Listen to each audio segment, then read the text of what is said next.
Peruna edullinen, elämänkallista peruna ei.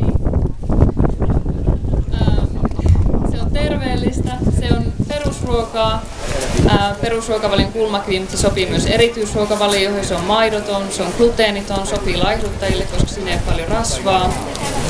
Ja se on kotimainen, koska tänä päivänä puhutaan niin paljon suomalaisen ruoantuotannon tukemisesta ja lähiruoasta. Jos täältä ostaa vuoden perunat, niin se on todellakin lähiruokaa. Ja siinä on pieni hiilijalanjälki. Ja ostamalla suomalaista perunaa tukee suomalaista taloutta ja tuotantoa.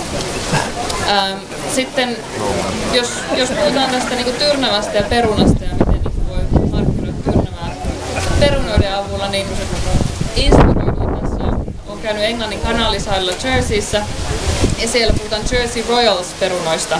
Ja se on semmoinen kunnon vientituote ja brändi siellä, niin siitä niin ensin ajattelin, että no mites Tyrnävän kuninkaalliset perunat.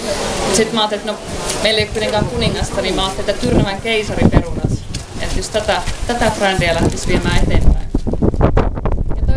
Toisaalta tyrnäväläiset perunat on jo muutenkin maailmalla tunnettuja.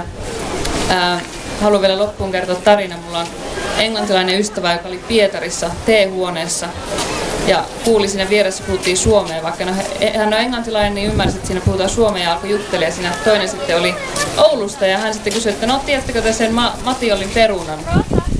Ja hän sanoi, että joo, kyllä me tietää. Että Pietarissakin asti puhuttiin Matiolin perunoista. Eli tervetuloa ostamaan Matiolin perunoita. Kiitos.